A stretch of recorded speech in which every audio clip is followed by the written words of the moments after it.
कैसे तू चिन्हवा लागल फिकीर हो हो रही शिवाला पहुई बड़ी भीड़ हो कैसे तू चिन्हवा लागल फिकीर हो हर गेरुआ कलर लिखल बोले बम पर जवन दिल बन के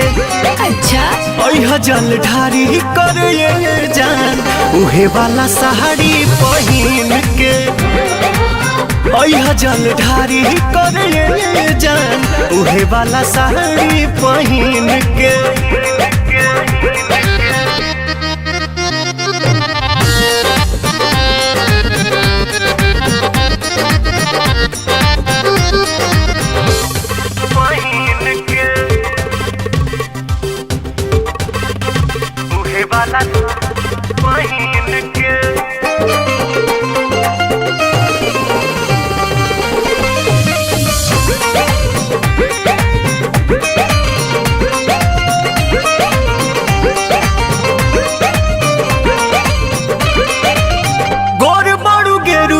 कलर तोहमे खोली कहली हटी करगरी चंदन के गोली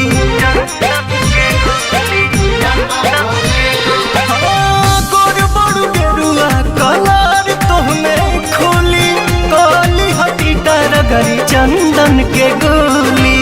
सावन महीना जब से चढ़ गइल बा भक्तिया भाव दिल में भर गइल बा मंदिर के फेरी तू लगई है बच बेरी अपना नौरी पगीन के है जल ढारी करे ये जान उहे वाला साड़ी पहिन के अच्छा है जल ढारी करे ये जान उहे वाला साड़ी पहिन के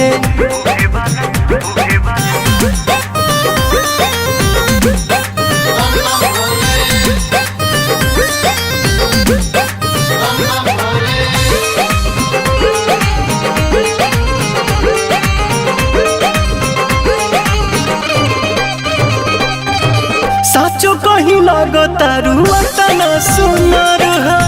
भोला कोरस के हुके लागे ना नजर हो साचो कहीं लगता रुआतना सुनर हो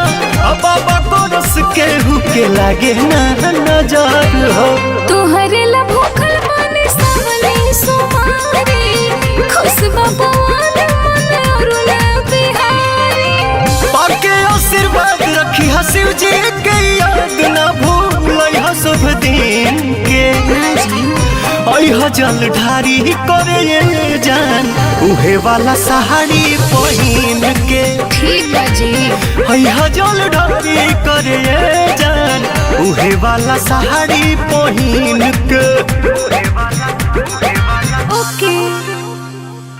लागल फिकीर हो